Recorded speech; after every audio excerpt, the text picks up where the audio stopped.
So listen up. Ayo, I got a theory. Because the word Akata seems to be a mystery. People say they know, but what about the history? Who am I? But some call me Iyore. I'm Nigerian, but I'm from America. So this is 5 minutes with an Akata.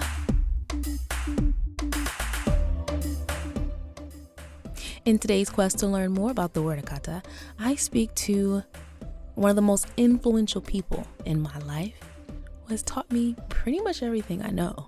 And that's right, y'all. I'm talking about my mama. We only got 5 minutes. Oh yeah? Let's get into this. Hi, Mom. Thank you for joining me for the show. Well, thank you for inviting me. So we're just going to have a little fun. So, what does have you heard of the word Akata? Yes, I have. And where have you heard this word before? I've heard it from the Nigerian community. And do you know what it means? It means that someone is half Nigerian and half something else, and that they're not the real deal, so to speak. So who told you this? Someone told you that, or? Sure, the Nigerian community, people from Nigeria many years ago, over 30 years ago. So I would be considered Akata? Yes. Yes, you would be considered Akata.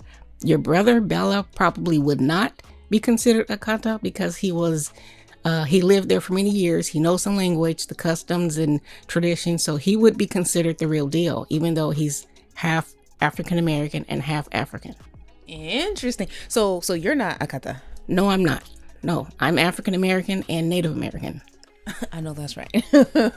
Interesting. Okay, so really quickly, in your opinion, what do you think is the reason why, and I know this is a loaded question, but as briefly as you can, why do you think there's a divide between Africans and African Americans? Yeah, that is a loaded question. Well, Africans see themselves as being born and coming from the motherland. Even though our ancestors came from the motherland, they consider us not, like I said, the real deal. We're part African, but we're really not African. We don't know the culture, the traditions. We weren't born there. We don't know the languages. And so you feel like because Africans have this sense of self, that's why there's a divide? Yes. Yeah.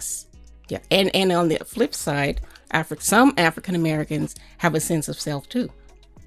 Self-pride. Yes. And any personal experiences with that? Obviously, you were married to a Nigerian a long time ago. Have you had any experiences with that? Just like that division?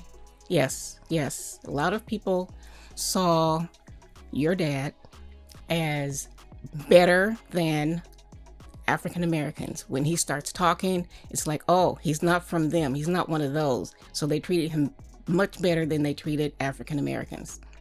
Job-wise, different clubs, sororities, or what have you.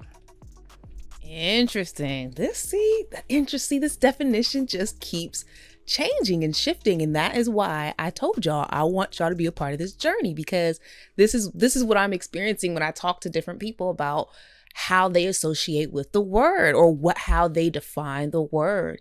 And at this point, it's like, is there a wrong answer? So anyway, a fun question and then we'll end, which is part of my game series, We Day the Same. What is one thing that Africans and African Americans have in common? A lot of the food. A lot of the food, maybe it's not cooked the same, but it's the same food. Greens, cornbread, black-eyed peas, soups. Yeah, the soups and the stews, right? Right. Thank you, Mommy, for joining me for this episode of 5 Minutes with an Akata. No problem. Thank you for having me. Love you. I love you too. If you think you know that you know what the word Akata means, come and school me. Join me as a guest on this quest. Ask your auntie, uncle, or yeah, go and grab your mother, your father, all of them, and go and sit down and listen to this podcast, my friend. And if you think you know what the word is, come and school me. If you like this episode, please subscribe, rate, share, and help spread the hope of unity. Ohiya Zekbe, y'all. I leave you with love, joy, faith, hope, peace. LAM.